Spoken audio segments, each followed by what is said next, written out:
Então agora, amigos, é hora de fazermos uma reflexão para que possamos nos harmonizar.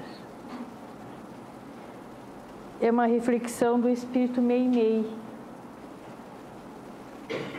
pelo Chico Xavier, que fala sobre doações. Então, fecharemos os olhos, nos acomodaremos melhor nas cadeiras. Não digas que possa existir alguém sem necessidade de ti. Precisamos dos outros, tanto quanto os outros se valem de nós. Os doentes te pedem amparo e companhia. Os fracos te requisitaram apoio. Os tristes procuram em tua presença essa ou aquela migalha de alegria. Os injuriados te esmolam simpatia e defesa. Os infelizes contam com a força de tua proteção e consolo. Os companheiros abastados aguardam inspiração de tua influência. As vítimas da penúria te rogam assistência e socorro. Os agressores te solicitam desculpa e esquecimento. Os amigos te reclamam solidariedade. Os adversários te requisitam entendimento. As crianças te pedem segurança e carinho. Com todos aqueles aos quais possas doar algo do que tenhas ou algo do que sejas, para que as tuas dádivas não se percam na esterilidade da incompreensão. Não te esqueças de envolvê-las em teu amor, na embalagem da paciência.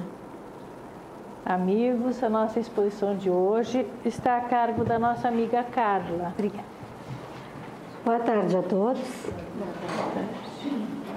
Que possamos nos sentir assim, como disse a nossa colega, leves e serenos e carinhosamente abraçados pelos bons amigos espirituais que cuidam de cada um de nós. Continuamos o nosso estudo no livro Jesus no Lar, de Neio Lúcio, pela psicografia de Francisco Cândido Xavier. Se trata nada mais nada menos de um evangelho no lar, né?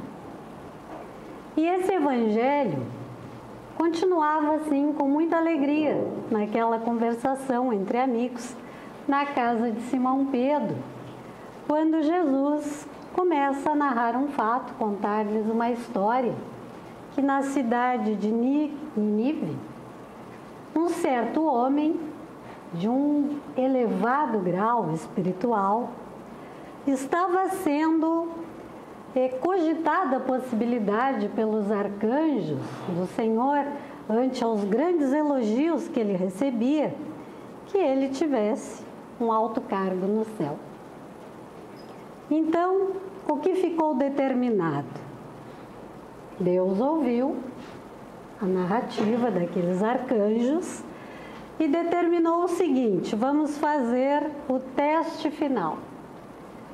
E determinou aos anjos trabalhadores do Senhor que viessem trazer alguns descobridores deste homem, algumas tarefas para seu teste final, se ele chegaria ou não aos planos mais elevados. Então vem encontrá-lo os anjos educadores a serviço do Altíssimo.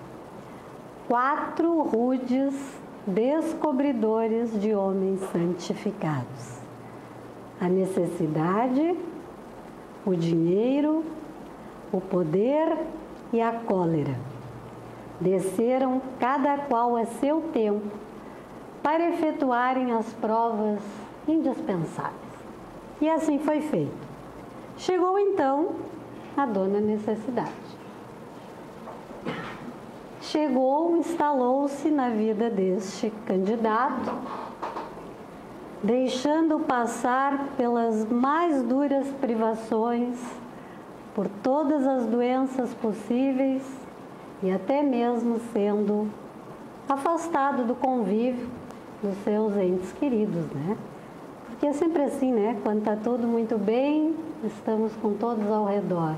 Quando as dificuldades chegam, principalmente no que diz respeito às doenças, poucos são aqueles que estão disponíveis de coração para nos auxiliar, né?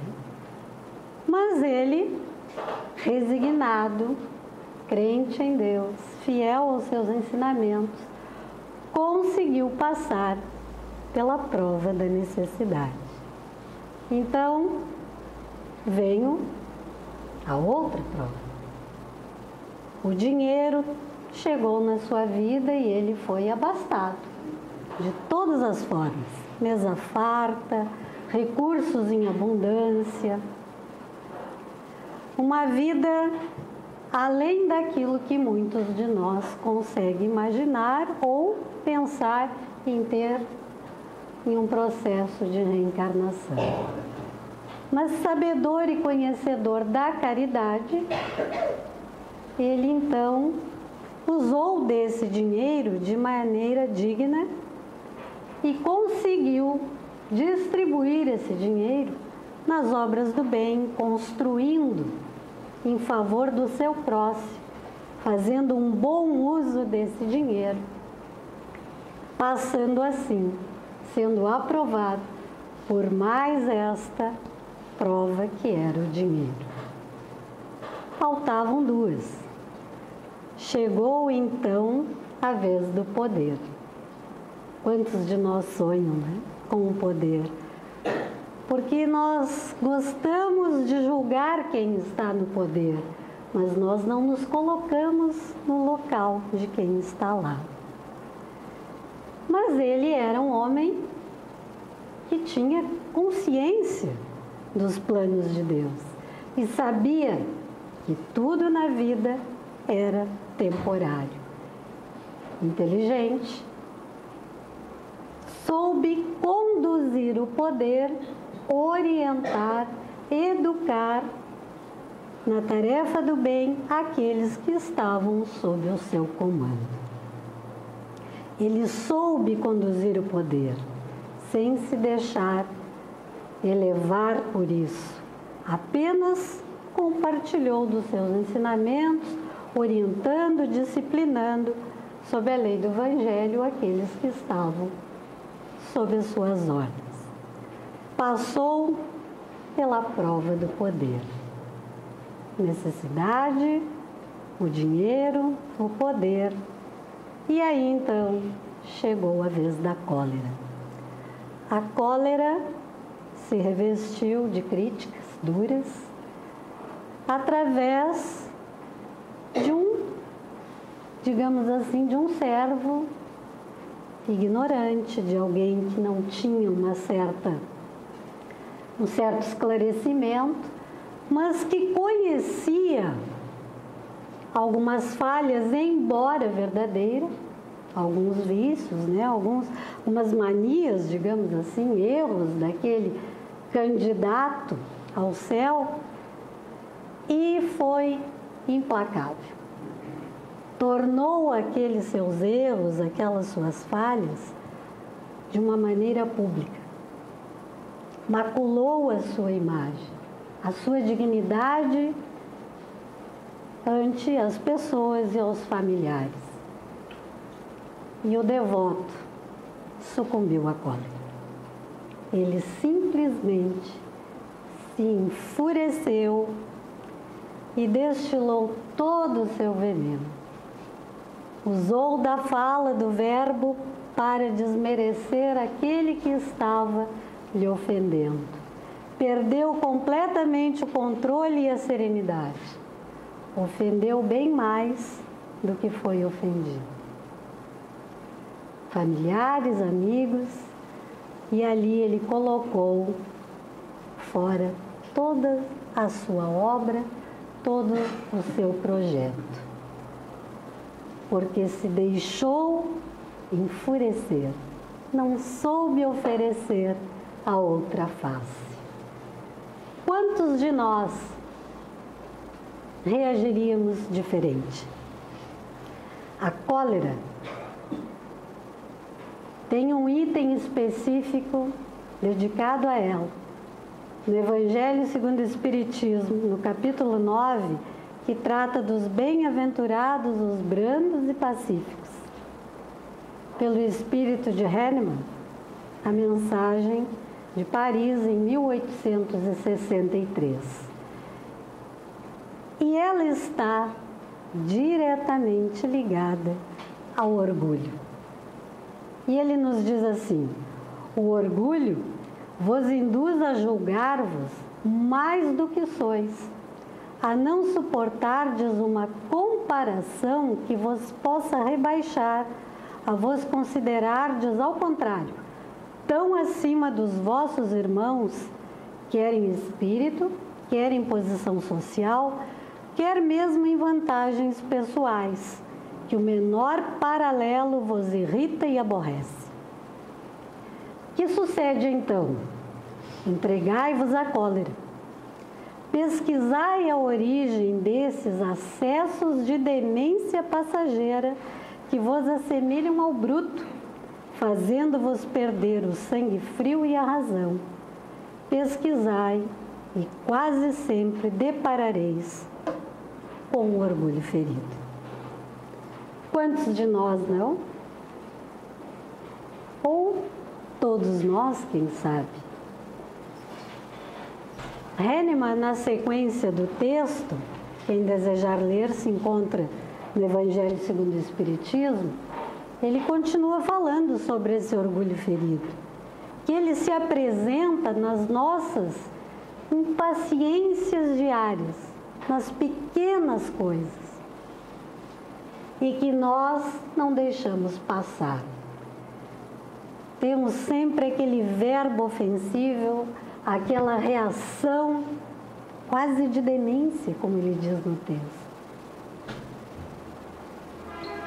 E de pronto nós fechamos a cara, perdemos os amigos, nos contradizemos com tudo aquilo que estudamos diariamente através do Evangelho de Jesus.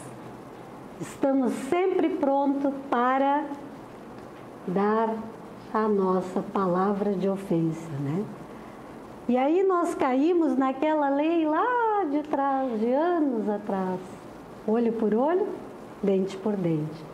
Porque é tudo muito bonito na teoria para os outros. Comigo a coisa não é bem assim, né? Escreveu, não leu, como é que diz o ditado? Não é assim que a gente faz? Então, será que nós, sendo visitados diariamente pela cólera, temos alguma chance de sermos candidatos aos planos mais elevados? Vejam que um homem que era todo elogios não resistiu à cólera. Mas cada um de nós tem algo que se chama consciência.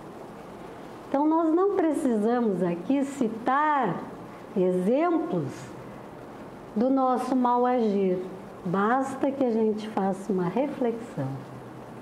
Porque ali na nossa consciência existem as leis divinas, do como viver, do como conviver, do como agir. Então, nós não precisamos aqui citar nada que possa nos tocar mais profundamente. Vai ficar ao nosso critério ao longo do trabalho irmos refletindo sobre as nossas atitudes, sentimentos e os nossos pensamentos. Porque era isso que Jesus queria quando trouxe essa história para aqueles que estavam ouvindo na casa de Simão Pedro. Isso nós colocamos em prática em cada processo reencarnatório. Porque o que tem que acontecer com a nossa consciência? Nessa encarnação hoje, nós estamos vivenciando um personagem, certo? Mas esse personagem tem que estar em acordo com o eu espírito que nós somos. A somatória de todas as nossas existências compõe o espírito que hoje vive um personagem.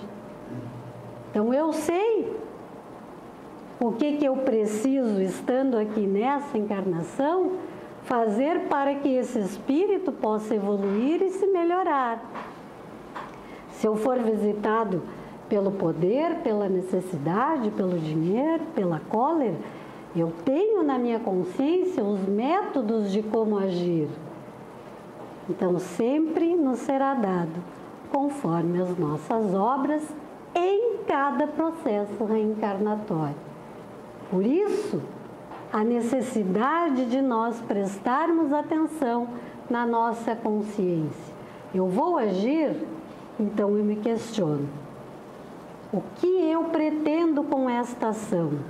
Eu vou falar, eu me questiono. O que eu pretendo com o uso dessa palavra? Será que o que eu vou dizer eu gostaria de ouvir? Será que o que eu vou fazer eu gostaria que fizessem para comigo? Então, tudo é uma questão de revisão, de consciência, de se autoconhecer para saber até onde eu posso ou até onde eu devo ir. Nós temos muitos exemplos que conseguem superar estes duros educadores, né, que Deus coloca no nosso caminho para a nossa elevação. Muitos conhecidos, outros anônimos, mas nem por isso menos importantes aos olhos do Pai, que é soberanamente justo e bom. Mas nós temos um em especial, que é o Chico Xavier, que dentro da doutrina soube, com o Evangelho de Jesus, como homem, como cristão, vencer a esses educadores do Senhor. Não foi orgulhoso, porque sabia que o orgulho é o principal veneno a nos derrubar ante os educadores que Deus coloca no caminho para nos testar. O que faz em nós o orgulho? Nos faz sentir injustiçado ante as necessidades. Nos faz egoísta ante o dinheiro e a riqueza em abundância. Nos faz corromper-nos ante o poder que nos é concedido temporariamente. E nos torna intolerantes ante as contrariedades da vida. Então nós vamos ver, dentro desses 4 educadores, como que o Chico Xavier se comportou. Nós já sabemos, né? Mas não custa lembrar, para que nos fique como exemplo, porque modelo nós temos um só, que é Jesus. Mas exemplos nós temos vários. E ante a necessidade, tendo a dor física, como que ele reagiu ante as doenças? Porque ele passou por todas as privações.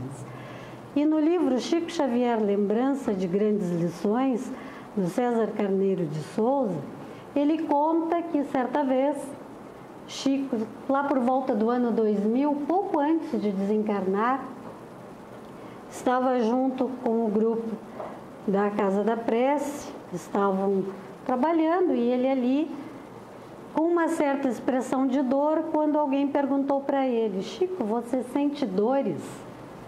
E ele respondeu: sinto muitas dores. E com esforço fez questão de expressar um sorriso e arrematou: mas estou feliz. A resignação diante de alguém que já estava por terminar a sua missão. E aí ele lembrou aos amigos que nunca sentiu e aprendeu tanto quanto naqueles momentos de senitude e de dor, e de doença e de limitação. Lembrou-lhes ainda do livro Renúncia, de Emmanuel, no capítulo 3, na segunda parte, em que o personagem do padre Damiano comentava com alguém que estava ali cuidando de que nunca teria aprendido tanto quando no leito de dor, por ter a sua saúde completamente limitada. Ele tinha feito uso muitas vezes do púlpito para colocar os seus ensinamentos, mas o seu melhor aprendizado foi ali, quando estava limitado e doente. E nós, por uma dor às vezes, que nos permite nos movimentarmos, fazer as nossas atividades, manter a nossa casa, mantermos o nosso trabalho, nós nos consideramos injustiçados. Não é justo que Deus me dê essa dor, essa doença, eu tenho tanta coisa para fazer, mas será que é a doença que está nos impedindo ou o autovitimismo?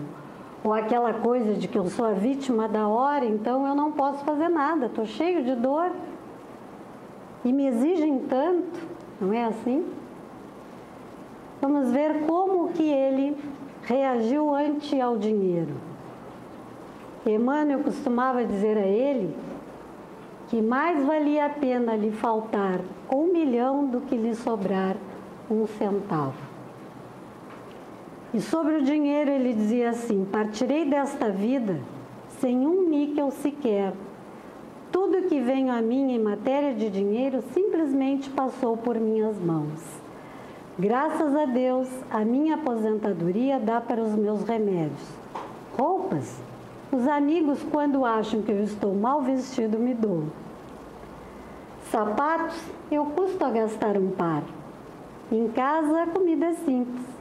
Não tenho conta bancária, talão de cheques, nenhuma propriedade em meu nome, a não ser esta casa que eu já passei em cartório para outros.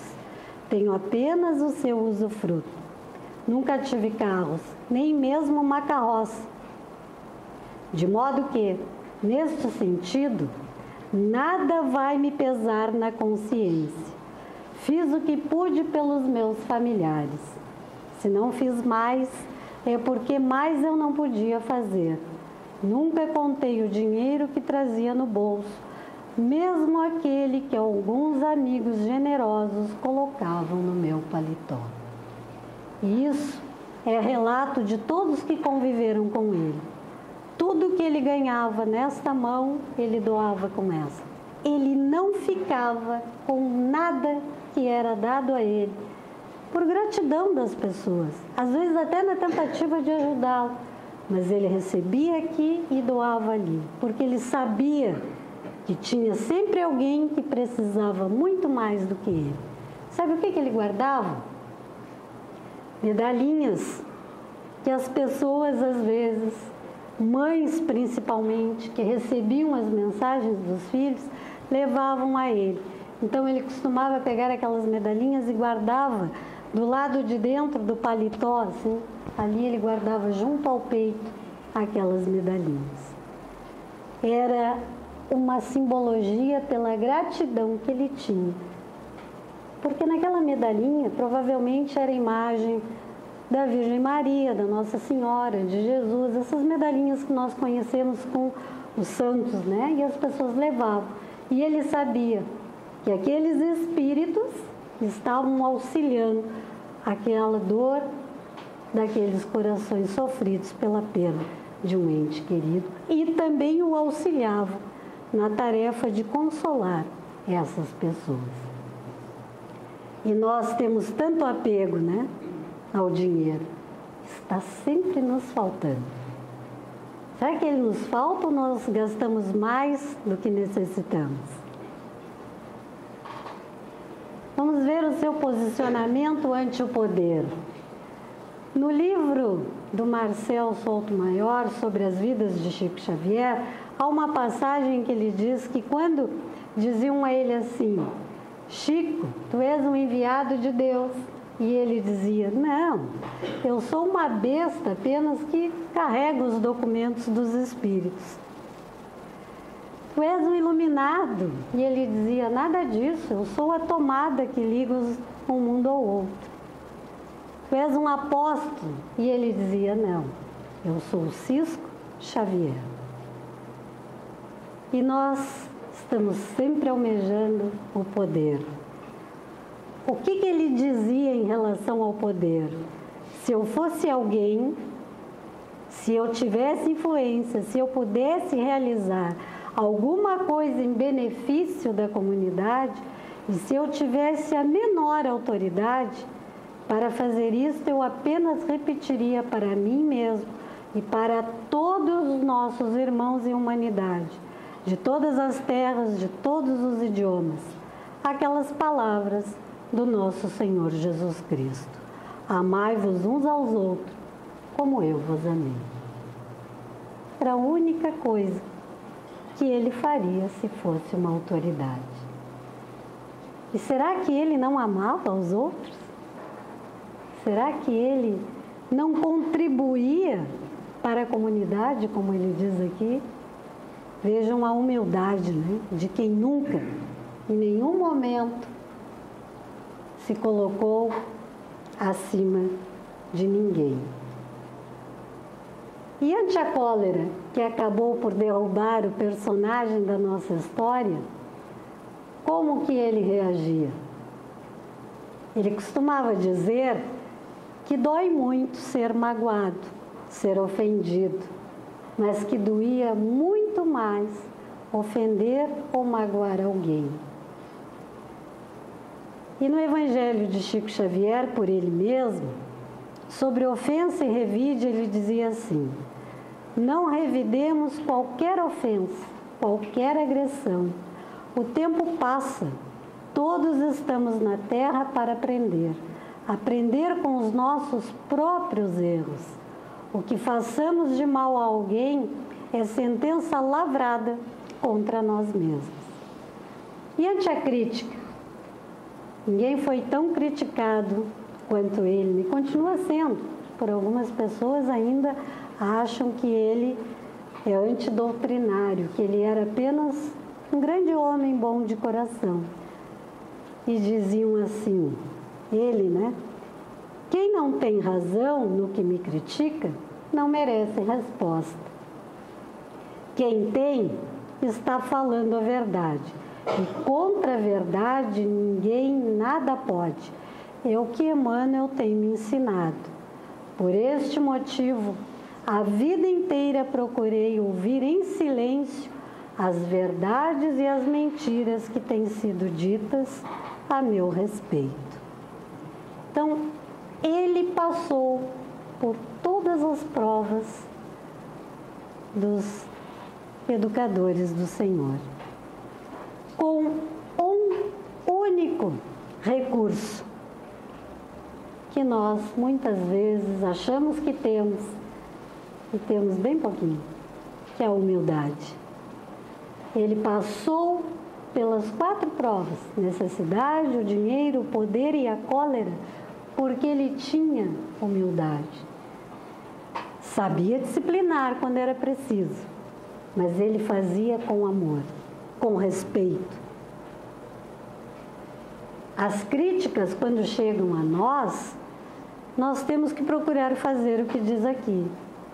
Se não são verdade, não merecem a nossa atenção. Agora, se estão falando a verdade, façamos silêncio. E uma observação, por que alguém nos disse aquilo? No Evangelho segundo o Espiritismo, no capítulo 10, nós temos uma mensagem de São Luís que fala sobre o direito de repreender, do item 19 ao 21. E ali está bem explicadinho quando nós podemos ou não podemos repreender alguém. Quando nós vamos fazer isso, ele diz que nós temos que ter muito cuidado em analisar a situação. Em alguns casos, principalmente sobre aqueles que estão sob a nossa orientação, como os nossos filhos, por exemplo, nós temos sim todo o direito de repreender. Se estamos num grupo, num local de trabalho, e temos alguém sob a nossa orientação e que está agindo de forma que não corresponde à verdade e está prejudicando alguém, nós temos sim o direito de repreender, mas de forma reservada. Se não houver boas intenções naquilo que nós vamos dizer e nós vamos colocar, se a nossa intenção é só desmerecer alguém, macular a sua imagem, aí nós estamos usando da crítica, da repreensão por maledicência e por malevolência. Aí ela não é válida. E quando esta questão de repreender alguém está relacionada a tornar público o mal que a pessoa está fazendo, o nosso cuidado tem que ser maior ainda. Porque diz São Luís que mais vale que um homem caia do que vários sejam humilhados e enganados por suas mentiras. Mas o nosso critério tem que estar sempre sedimentado na verdade, nas boas intenções, na caridade e no bem do próximo. Nunca, jamais para expor alguém ao ridículo ou aos comentários maledicentes dos outros, no intuito de diminuir alguém. É difícil, né? A nossa língua está sempre pronta para... E o dedo sempre prontinho para a gente apontar e falar mal e falar de alguém, comentar com alguém. E aí depois que o caldo entorna, a primeira coisa que a gente diz é assim, mas eu não tive intenção. Pior é que a gente sabe que teve. Por que a gente sabe que teve? Comentávamos no início, porque nós temos consciência. E às vezes a gente usa dessa maldade, porque a gente está com orgulho ferido, que alguém apareceu um pouquinho mais do que nós. Embora aquilo que o outro tenha feito seja verdade, não é dado a nós o direito de falarmos mal daquela pessoa. O silêncio é sempre o melhor remédio para nós encontrarmos a solução mais justa, refletirmos sobre as nossas reais intenções. Como fazer isso? Não existe nenhum modelo melhor a seguir do que Jesus. Não existe nenhuma lei melhor a ser seguida do que a sua lei máxima de amor ao próximo. Amar a Deus sobre todas as coisas, amar ao próximo como a si mesmo e amar ao próximo como Ele nos amou. O amor é o melhor remédio, o melhor antídoto contra o veneno que é o orgulho, como nós vimos no começo. E para que a gente possa compreender essa ideia do amor, não existe nada melhor do que essa frase de Francisco de Assis: pregue o Evangelho em todo o tempo, se necessário, use palavras. Então, as nossas atitudes já falam por nós. Para completar esta mensagem de Francisco de Assis, nós trazemos os versos de Chico Xavier por ele mesmo. Pode baixar um pouquinho. Que fala sobre amar, do livro, o primeiro livro, e ele diz assim: amar é repartir a alma em bocadinhos. Amar é ter na vida um mundo de doçura, é encher o coração de ardores e de carinhos. É ter dentro do peito as flores da ternura. Amar é não sentir as pedras dos caminhos. Amar é transformar as dores em ventura. É evitar para outra alma os ásperos espinhos desta horrenda candal da vida de amarguras. Amar é bendizer as dores do viver, perdoar o ofensor, minorar o sofrer, daquele que entreve das dores o rigor. Amar é ser no mundo a rosa perfumada, sobretudo ser bom, ser alma abnegada, pois é no sacrifício o verdadeiro amor. Francisco Xavier. que possamos ter uma semana de muito amor, de muita reflexão sobre os ensinamentos do Cristo. Que a paz de Jesus nos acompanhe durante a nossa semana.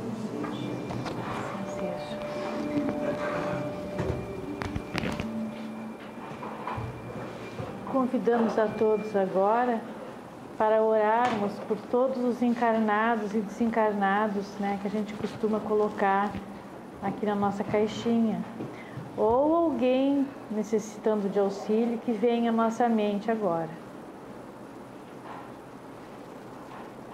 Irmão nosso que estás na terra, glorificada seja tua boa vontade em favor do infinito bem. Trabalha incessantemente pelo reino divino, com tua cooperação espontânea. Seja atendida a tua aspiração elevada, com esquecimento de todos os caprichos inferiores, tanto no lar da carne, quanto no templo do universo.